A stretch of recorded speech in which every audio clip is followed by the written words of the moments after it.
The One More Aero, it made us think, like really think. So let's talk about it and its competition in the $100 ANC earbud space. I might actually get philosophical on this one. Goedendag, weer DHRME. Desmond has really mean earbuds.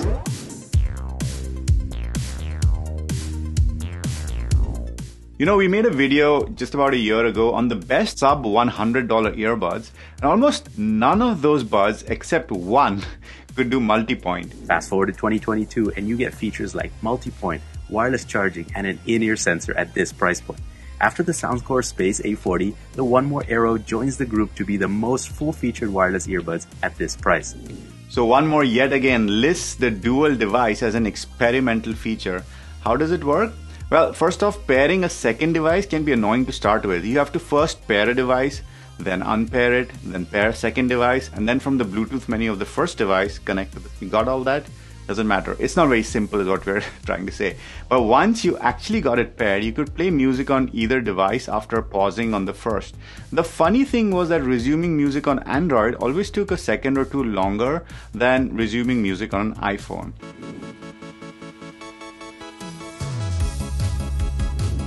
Based on the One More ComfoBuds design, these are designed to be a shallow insertion style in-ear, and that makes them fairly fatigue-free for longer periods of time. However, the same quality also makes it that these would not be our first pick for vigorous exercise or exercise where you move your heads too much. Let's do a banana test to see how securely these fit.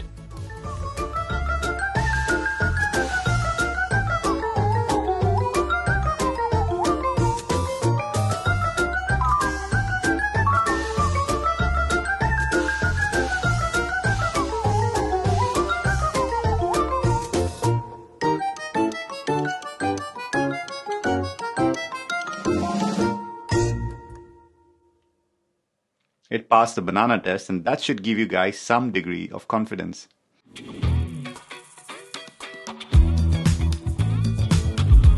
And you can take that confidence further. These are IPX5 rated, so if they stay in your ear, then they're certainly better than a lot of other buds out there that are rated at just IPX4, and some that aren't even rated at launch, Liberty 4.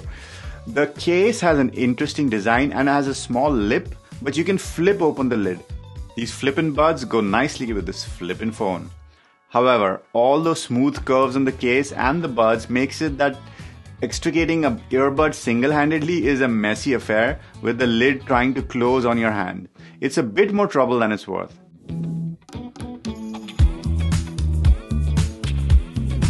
These look a bit big. I know, what do you guys think about these stems?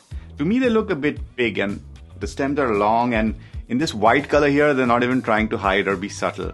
Even Apple is trying to shorten its stems these days, and we'd have liked a smaller footprint, but we'll give it a pass because these aren't ugly by any means.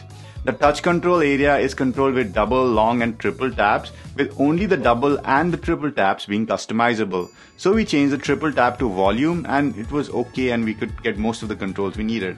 It's not our favorite set of touch controls ever though.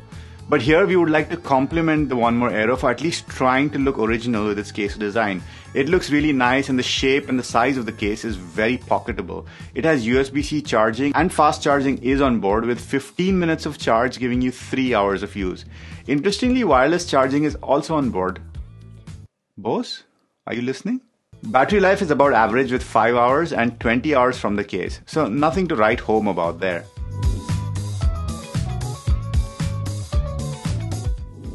The Aero is bassy out of the box. I had to bring down the low end considerably to get it to my taste, but you bass heads are definitely gonna love this thing.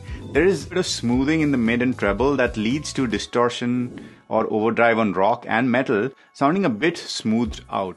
While it's pleasant, the guitar tone wasn't faithfully represented. There's also a significant emphasis on the treble, but nothing crazy, and we didn't think it got sibilant at any stage.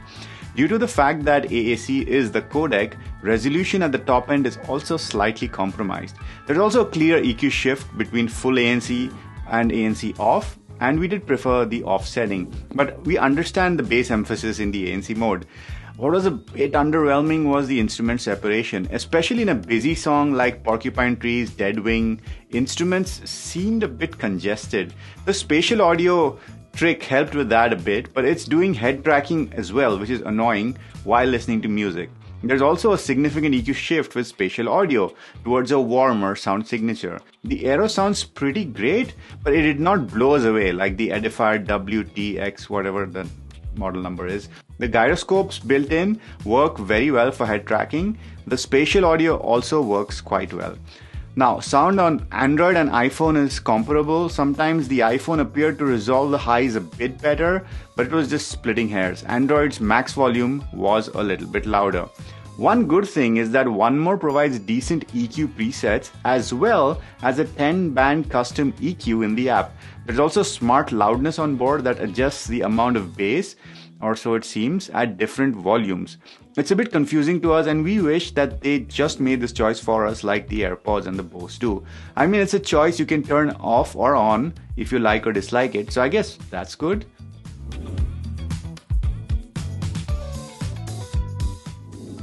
While on ANC, let's talk about transparency because we're upside down like that. The transparency mode is fairly transparent, but so is the white noise when you're in a quiet place. The noise floor is very audible and it makes it not a very pleasant experience. But the transparency actually sounds a bit louder than having no buds in your ears, which is great. The higher end sounds are a bit muted and lower end sounds like bus engines are a bit more audible. So we would not necessarily use this in a moving vehicle or a busy place, but for a home or office environment, these are very good. And there's no adjustment possible on the transparency in the app. ANC is pretty good for this price class. You get a bunch of noise cancelling modes, including an adaptive one. There's a wind noise reduction mode, there's a strong and a mild. The mild mode has the least amount of white noise and is our recommendation if you don't want a very strong ANC. The adaptive noise cancelling worked well and we thought switched quite well between mild and strong, which minimizes the white noise problem. However, the adaptive mode appeared to only switch between mild and strong and did not switch to wind noise reduction when there was wind around. And talking about the wind noise reduction mode, it really works well. It reduces the strength of the noise cancelling for sure, you can hear more, but no longer is the wind interfering with your music. Ideal for us while cycling around here in the Netherlands.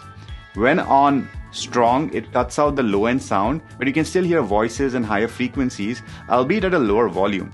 The overall volume drop is also noticeable. It's very close to the ANC on the Edifier WT40TN, and both do a great job of cutting out low-end sound. In our testing, it fares better than the Lipotech Z5 and the Space A40.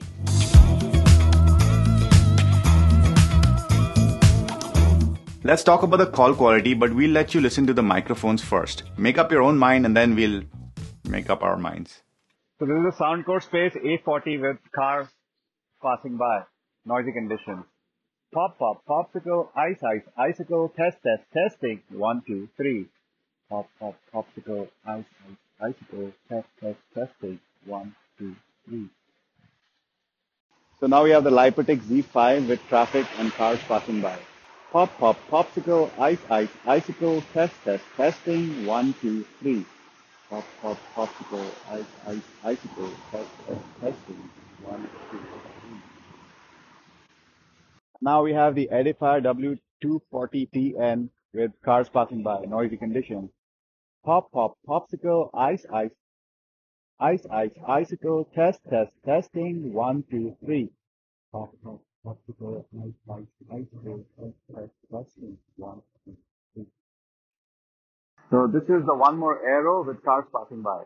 Pop, pop, popsicle, ice, ice, icicle, test, test, testing, 1, 2, 3. Pop, pop, popsicle, ice, ice, icicle, test, test, testing, 1, 2, 3. Okay, I think I've got some wind on my way to the windy place, and you also get to hear the One More Aero's mic in a little bit more detail. So far, I think all the mics on this list have performed well, but we'll come to the conclusion in a bit. All right, extreme wind is a go, guys, on the Soundcore Space A40. Pop, pop, popsicle, ice, ice, icicle, test, test, testing, 1, 2, 3. Pop, pop, popsicle, ice, ice, icicle, test, test, testing, 1, 2, 3. Now we have the Lipotech Z5 in pretty breezy and windy conditions. I think this is the windiest I've had, so I'm gonna get some cover. Pop, pop, popsicle, ice, ice, icicle, test, test, testing, 1, 2, 3. That was my cover, the tree there. Pop, pop, popsicle, ice, ice, icicle, test, test, testing. Three. Right, now we have the WT40. Sorry,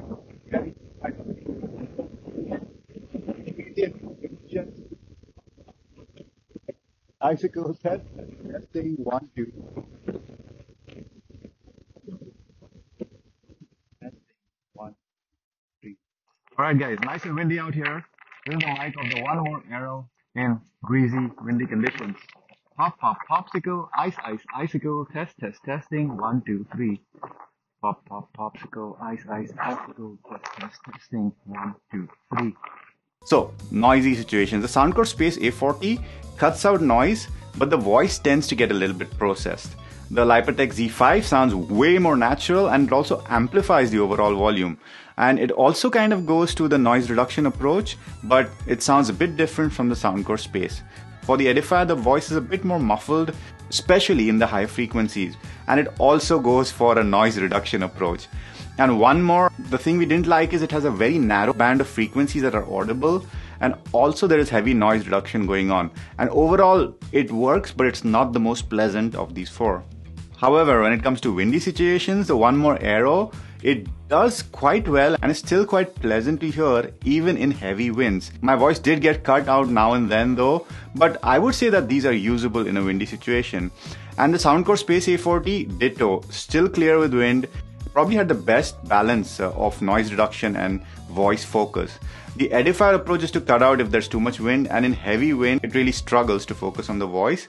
And the Lipotech Z5 is probably the best since it's not doing too much to hide the wind. And we kind of like that, you know, if you're in a windy situation, the person on the other end of the line also knows you're in a windy situation and they can tell you, hey, there's a lot of wind in my ears. Then you can try to, hide from the wind like I did there in the test. But on the other hand, you do hear the wind, so there is that.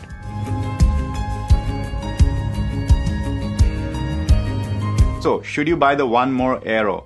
At a launch price of $80, but for a full price of $100, we find that the One More has some serious competition to contend with. Sure, it sounds good and they're doing the whole head tracking spatial audio thingy, but let's just take a look at the others for a second.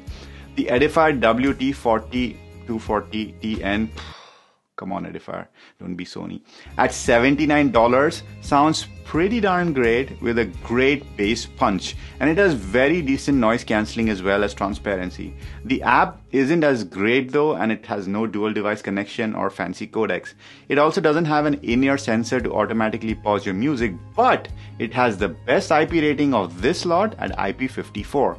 Speaking of IP rating, the Soundcore Space A40, but it gives you every other bell and whistle. It has a very good app and has multi-point as well, and it has the edge on sound because it gives you slightly better resolution with LDAC. We think they sound a bit better, but their ANC is noticeably worse. Lipotech Z5. Why are we talking about these earbuds? Well, Lipotech has permanently discounted the Z5 or the Z5 to $99 or euros or pounds now. So we have to consider these buds as well. The Z5 takes another approach for sound with 3 different types of ear tips, giving you 3 different types of sound.